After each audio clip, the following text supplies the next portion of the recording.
આજે શું બીના બની હતી જેના માટે તમે એ ડિવિઝન પોલીસ સ્ટેશન આવ્યા હતા? મારું નામ છે વસીમ હાજી અહમદ સોઢા. હું ગાંધીધામ મુસ્લિમ યુવા અગ્રણી છું.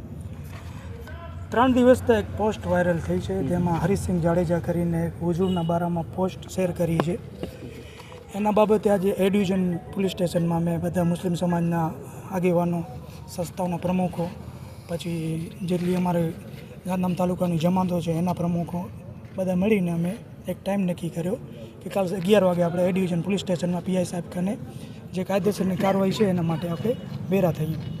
તો અહીંયા આજે અમે બધા ભેરા થઈ યુવાનો સાથે અને પીઆઈ સાહેબથી મળેલ ને પીઆઈ સાહેબને આખી પોસ્ટોની આપણે પ્રિન્ટ દીધી કે આ હરીસિંહ જાડેજા કરીને જે વ્યક્તિ છે, જે છે નત્રાણાનો પર રહે છે ગાંધીધામમાં, એના ફેસબુક ઉપર એક પોસ્ટ શેર કરવામાં આવી છે જે મોહમ્મદ સલ્લલ્લાહુ તઆલા અલૈહિ વસલ્લમના બારામાં જે ગલત અલ્ફાઝ જે ઇસ્તેમાલ કર્યા છે એના બારામાં અમે આપ સાહેબ શ્રી કને રિક્વેસ્ટ કરીએ છીએ જે કાયદેસરની કાર્યવાહી થાય એ કાયદેસરની કાર્યવાહી કરો એના ઉપર.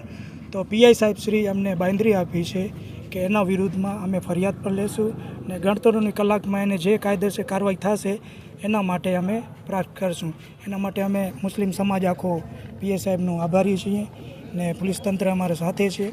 અમારા ભેરા પણ સૈયદ સાદાત છે, પછી અંજારથી આવેલા આગેવાનો છે, ઘણા બધા આગેવાનો અહીંયા ભેરા થયા છે. મુસ્લિમ સમાજને હવે એ જ અપીલ છે કે આપણી જે કાયદેસરની કાર્યવાહી છે એ થઈ ગઈ છે, એફઆઈઆરના વિરુદ્ધમાં ફાળાઈ ગઈ છે. તો બધા મુસ્લિમ સમાજને એક જ અપીલ છે કે શાંતિ જાળો રાખે ને ગ્રુપમાં એવી કોઈ ટિપ્પણી ના કરે કે આપણે કોઈના વિરુદ્ધમાં કોઈ શબ્દ બોલીએ ને બીજા કોઈની વિરુદ્ધમાં આપણે જઈએ, એ કામ આપણને નથી કરવું. જે કાયદેસરની કાર્યવાહી છે એ પોલીસ આપણી લઈ રહી છે. ગણતરીની કલાકમાં આપણને બાંયધરી આપી છે કે ગણતરીની કલાકમાં આરોપીઓને અમે પકડીને કાયદેસરની કાર્યવાહી થશે એ કરશું.